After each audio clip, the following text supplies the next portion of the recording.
fight. You know, I just watch it, and you know, I already know what he's gonna do. He's a quitter. You know what I mean? Like you can't take that out of him. You can't train that out of him. You can't beat that out of him. You can beat that into him. You're gonna beat that out of him, though. You know, so I said he's gonna quit because this is the kind of guy who grinds you. You know, and because this is the kind of guy who grinds you, if there's quit in you, you're always gonna be a quitter. Quinta. It's a total Stone Cold New York Italian-American. Came in on a few days' notice and went the distance with Khabib because we're stubborn people and you're not going to make us bold. You're not going to bring the bitch out of us. That's just how we are. You know what I'm saying? It's the culture of Italian-Americans, you know?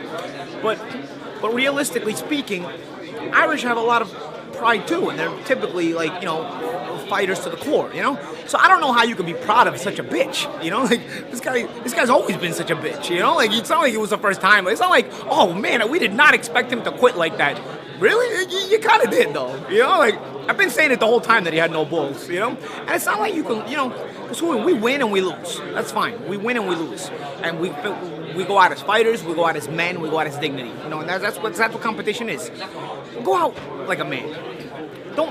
Don't look to make contracts in the middle of the fight like, oh, it was just business. Don't hurt me. It was just business. You pussy. Like, I would rather, I had my face falling off against Conor. I would rather you chop my head off than to give you the satisfaction of me crying to you like a bitch in the middle of a fight when we still got to fight, when we still got to come out the next round. You pussy motherfucker. That was unbelievable. Unbelievable what a pussy move that was. Like, I cringed. I don't even like the guy. And I cringed for him when I saw that audio on my phone, on the social media when somebody sent it to me. I'm like, oh, God, what a pussy. Holy shit. He's more pussy than even I could have thought, you know? Like, because I didn't think he would actually say it out loud to the opponent. You know, like, who begs their opponent to take it easy on them in the middle of the fight? Have you ever heard of something like that? I never heard of something like that in my life, to be honest. I never heard of anything like that in my life. That was a first for me. How's that? That's my opinion on that. What did you make of what happened after the fight? What was your thoughts on that? I mean, listen, Khabib was very, very professional the whole way, you know, but he was saving it up. You know, Conor and his team had a lot of big mouths. They insulted everything about Khabib. And listen, people say, oh, you shouldn't take things a certain way. You shouldn't you shouldn't take the trash talking too far. I'm not one of those guys. Take the trash talking as far as you want, as long as you own it in the fight. You know, and then after the fight, you can even say, hey, listen, it was just business. But own it in the fight and go out like a man. You know why Conor McGregor got spit on like a pussy after the end of the fight, and he had to take it like a pussy?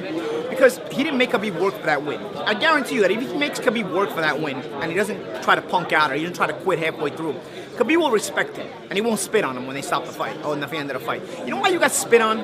Because you did all that, and then you went out like a bitch. So you know what? I'm gonna treat you like a bitch. I'm gonna stop you, and then they prime me off you. I'm gonna spit on you too. You know? What's up, my man?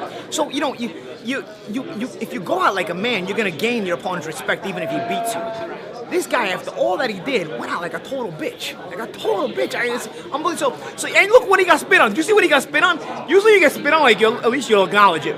He got spit on and he wouldn't even look that way because he didn't even want to acknowledge the fact that he got spit on. He's like, Khabib's right here. I'm going to spit on you too. You know, like the real pussy when you get in his face and he pretends he doesn't see you? Like, he wanted to pretend he didn't see the spit go at him too. So, like, that, even more bitch move. Like, he's like, psh. Take that spit, you pussy! Holy shit, what a pussy! Unbelievable. So, but then afterwards, you know, the whole beef with everything. You know, I give credit to Dylan Dennis. He talks a lot of shit, but he was the only one fighting. Like John Kavanagh was trying to jump into the cage because he was looking to escape. Owen Roddy was trying to run somewhere else. Dylan Dennis fought though. Listen, it wouldn't have went well for him if Khabib got his hands on him, but. Bro, at least he owned what he said. And you know what? Own it. You know what I mean? No matter what, you own it. Go out fight. You gotta own it. You know what I'm saying? And then I can respect you. So I can respect that guy.